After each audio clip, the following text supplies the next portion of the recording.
Assalamu alaikum, I'm Aisha and you're watching SAMAA News. Here are today's headlines. Iran's supreme leader, Ayatollah Sayyid Ali Khamenei, was buried at the Imam Reza shrine in Mashhad after 6 days of funeral ceremonies attended by millions across Iran and Iraq. Funeral prayers in Mashhad were led by Ayatollah Nouri Hamadani, with mourners carrying Iranian and Pakistani flags, portraits of Khamenei, and red flags symbolizing revenge. The funeral procession passed through Tehran, Qom, Najaf, and Karbala before concluding in Mashhad, marking the end of the official mourning ceremonies.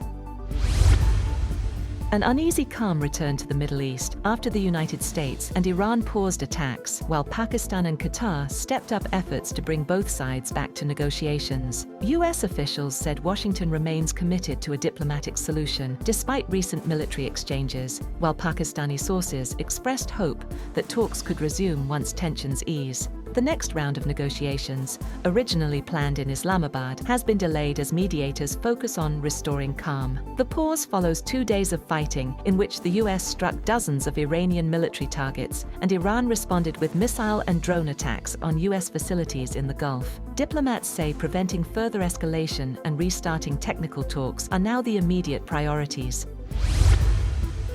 Oil prices rose and were set for weekly gains as renewed US-Iran fighting and severe disruptions to tanker traffic through the Strait of Hormuz fueled concerns over global energy supplies. Brent crude climbed to $76.49 a barrel, and US West Texas Intermediate rose to $72.27, with both benchmarks on track for weekly gains of about 6% and 5%, respectively. Analysts said restricted shipping through the Strait of Hormuz continues to support prices, though expectations of renewed US-Iran diplomacy have helped limit further gains.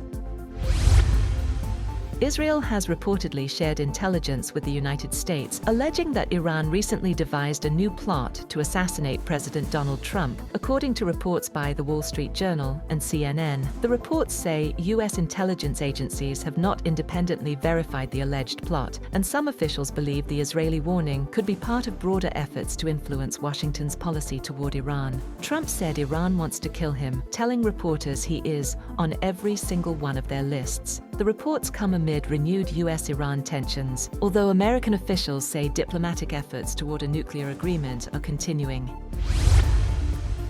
Iranian President Masoud Pezeshkian says Tehran will not respond to what he described as repeated insults from US President Donald Trump. Speaking amid heightened tensions between the two countries, Pezeshkian said Iran would defend its national interests through actions rather than inflammatory rhetoric. He added that Tehran would not adopt the same tone, despite calls from some quarters for a stronger verbal response. His remarks come as diplomatic and military tensions between the United States and Iran remain high.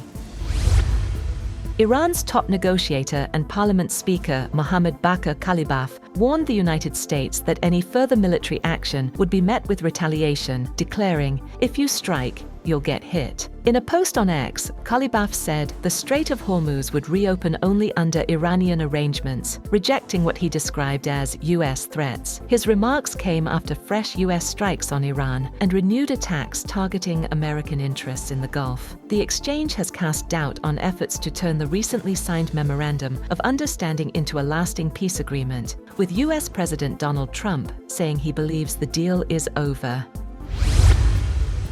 Iran says US military strikes over the past 48 hours have killed 14 people and injured 78 others across 5 provinces. According to Iran's health ministry, the attacks took place during 2 consecutive days of military operations, further escalating tensions between Tehran and Washington. Officials have not released a province-wise breakdown of the casualties or identified the victims. That's all for now. For more updates, visit www.samaa.tv. Thank you for watching SAMAA News.